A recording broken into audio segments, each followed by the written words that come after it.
Legends of Legaia. We have to talk about this. I played this game. It came out in 1998. I played it a year after at the wee age of 9 years old. That was my introduction, my first introduction into RPG games. The next game I played was Legends of Dragoon. Then I discovered Final Fantasy.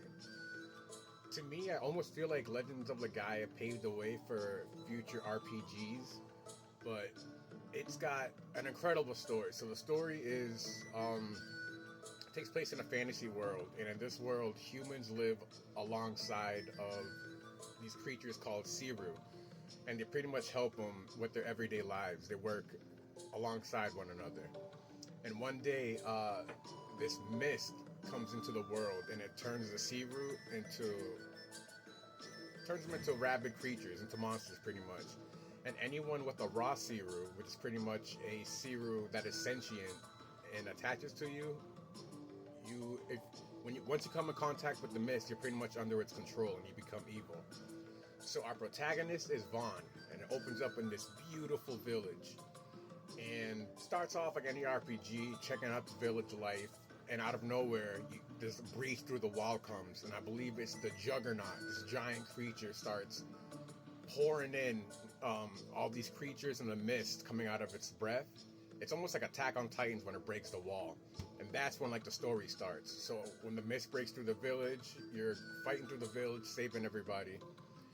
Then you make your way to the center of the village where the Genesis tree is. These trees all have a raw Siru inside of them, which is, like I said before, sentient.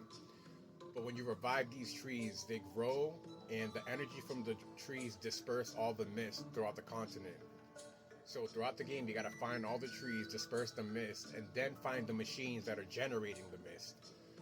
And along the game, you get introduced to two characters that join your party, Gala and Noah. Noah she's like an orphan child. She grew up on a mountain, raised by wolves. And Gala is like this super serious, stoic, this kung fu monk, and they come from the O'Brien ministry or monastery, I believe. It's like this underground dojo, pretty much. And that's when you meet one of the main antagonists of the game, and his name is Sanji. And it's funny, Sanji reminds me so much of Vegeta. But so that's the story. You got to go take out the evil, destroy the mist. But that's not the magical part. The magical part is just the game story and also the combat.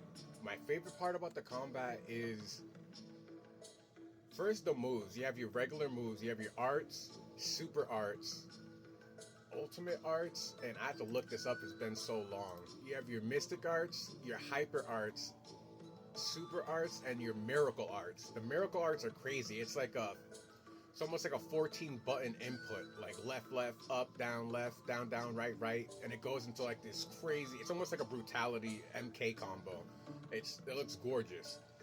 Not only that, you have magic, you have summoning, and my favorite part, this is the first time I've ever seen it in the game, and it's my favorite takeaway, is anytime you get a new set of, you get weapons, armor, helm, boots, when you equip it, it actually shows it in battle. It changes the way your characters look. And the progression through the game, your characters look just even more dope when you get to the end game.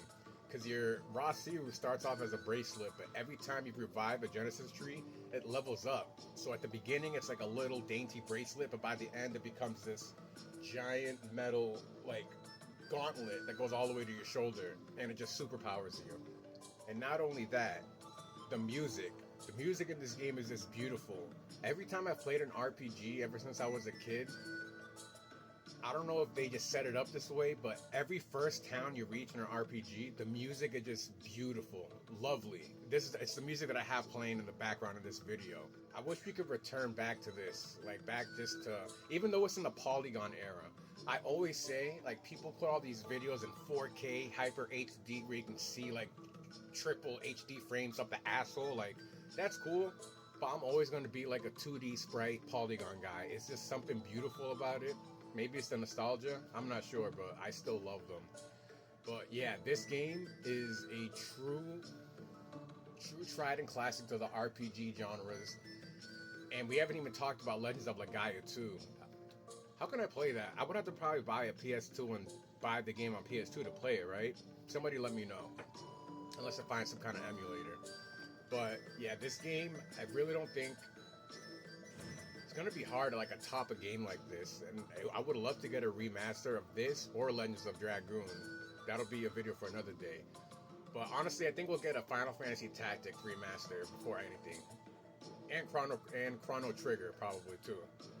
But yeah, this game is a true masterpiece. For my top 10 games, this is definitely in there. I'm putting this for my top 10. This is gonna be like number 7. Yeah, for me this is number 7. It's just gorgeous. It's beautiful. If you guys played this, let me know what your experience is. If you love this game, I want to know all about it.